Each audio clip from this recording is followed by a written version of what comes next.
images help us better understand how our troops fight. Many of us are unable to really comprehend exactly what they endure.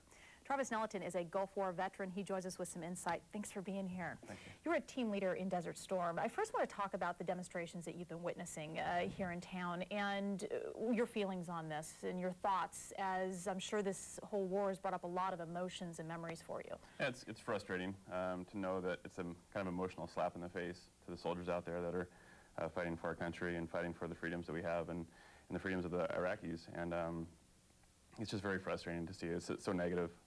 And as I mentioned, we see a lot of the images of what is taking place on the ground, but we don't really know the daily life that troops are living.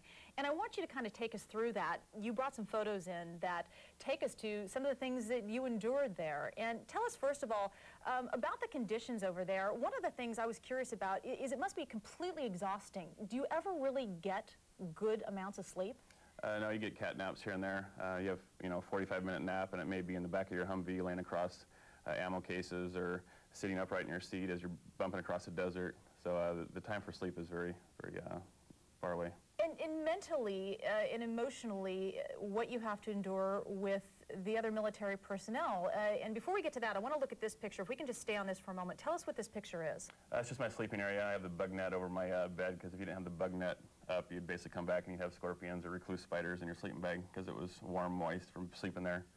So that was to keep the bugs out, and that was your sleeping area. Speaking of bugs, I mean, you and I talked off camera about hygiene, and tell us about this and encountering bugs just in that. Yeah, we'd be in low light discipline. We'd have red lens flashlights, and we'd go in the dark to use the restroom, and you'd be afraid to turn on your flashlight. You'd learn quickly not to turn it on because you'd see scorpions crawling next to your legs as you're sitting there on the stool, and not a good feeling. It's hard to imagine, and we talked earlier in the week, actually it was last week, about the meal replacement packets that you get, and they come with these heating elements, but you heated them how sometimes because they weren't working correctly? Right, yeah, we'd open up the hood of the Humvee and put the packets right on the engine of the Humvee to try to heat it up, because you wake up at 5 o'clock in the morning to do stand-to on the perimeter, and you have to eat these cold meals, and not the best thing to eat at 5 in the morning. And of course there's the camaraderie being in the U.S. military, but you're also living with these people on a day-to-day basis, and I can imagine it can get pretty frustrating at times and pretty tense. Right, I mean, you're stuck in the situation. They may be acquaintances back in the rear, but you're out here in this combat environment, so stress levels are very high,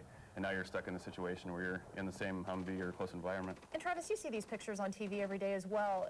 What is this like for you are you reliving this now? And we hear reports now of, the human shields and women and children dying in this. What kinds of emotions does this bring back for you? It's just all of the same type of things they're going through now, knowing that if we don't intervene, they're going to continue to be injured and hurt. And we talked about support, and you brought some other things in this morning. There's a card here that you brought in that you received while you were overseas. This is signed from the Blazers. And this, I just want to point out before we wrap up, a Bible. Mm-hmm. And this really helped you through, didn't it? Yeah, it stayed in my cargo pocket at all times.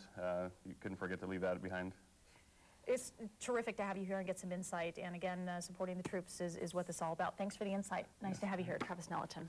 Pete? 8:56 at the time. Thank you. Good information. Let's get to Tony.